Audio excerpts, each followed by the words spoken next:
বিশেষ করে আমাদের সামনে উপস্থিত রয়েছেন এবং আসবেন আজকের অনুষ্ঠানের মধ্যমণি আল্লামা ডক্টর সৈয়দ ইনায়েতুল্লাহ আব্বাসী সাহেব, চরমোনাইয়ের হযরত পীর সাহেব কেবলা, মরহুম পীর সাহেব কেবলার সুযোগ্য সাহেবজাদা, চরমোনাই কামিল মাদ্রাসার সাবেক সম্মানিত প্রিন্সিপাল হযরত মাওলানা মুসাদ্দিকুল্লাহ আল মাদানী, ঝালকাঠির হযরত কায়েদ সাহেব হুজুর কেবলার সন্তান আল্লামা খলিলুর রহমান নেসাবাদী হুজুর, এবং আমাদের মাঝে আরেকটু পরে উপস্থিত হবেন দেলোয়ার হোসেন সাইদি সাহেবের সুযোগ্য কলিজার টুকরা জনাব আল্লামা শামীম বিন সাইদি, জোনায়েদ আল হাবিব, এছাড়াও সারসিনা দরবার শরীফ থেকে আগত শাহ আরিফ বিল্লাহ সিদ্দিকী, মাহমুদ হোসেন ফেরদাউস, সৈয়দ মোহাম্মদ সাদ হোসেন, আব্দুল মতিন সাহেব সহ দল মত নির্বিশেষে বিভিন্ন জায়গা থেকে আগত প্রাণ প্রিয় ভাইরা, আজকের এই মঞ্চে উপবিষ্ট আমার প্রাণ প্রিয় মুসল্লিয়ান,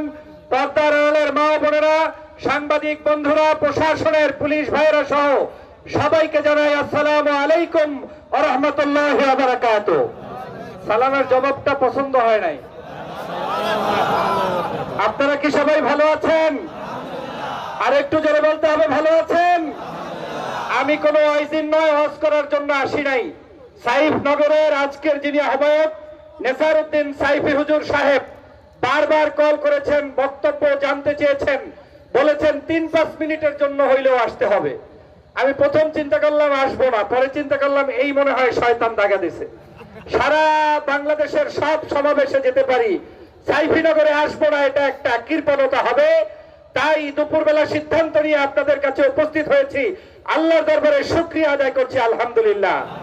আমি শুরুতেই বলতে চাই যে এই ময়দানে বসে আপনারা বসে আছেন, এই ময়দান হচ্ছে দক্ষিণাঞ্চলের যেই মানুষটি ইসলামের জন্য 53 বছর কলেমার জন্য তাফসীর মাহফিল করেছেন, আল্লামা দেলোয়ার হোসেন সাইদির ময়দান, ঠিক কিনা বলেন?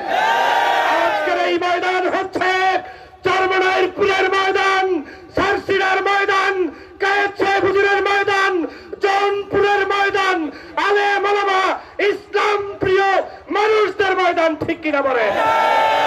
আজকের আপনারা জানেন সেই আল্লামা দেলোয়ার হোসেন সাইদি সাহেবের কবর এখান থেকে খুব বেশি দূরে নয়, কিন্তু তাকে হত্যা করা হয়েছিল ষড়যন্ত্র করে কোরআনের তাফসীরকে বন্ধ করার জন্য, তাফসীর মাহফিলকে বন্ধ করার জন্য, ঠিক কিনা বলেন?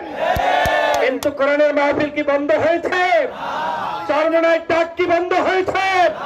পীর সাহেবদের আওয়াজ কি বন্ধ হয়েছে? তাহলে প্রমাণ হচ্ছে এই বাংলাদেশ ইসলাম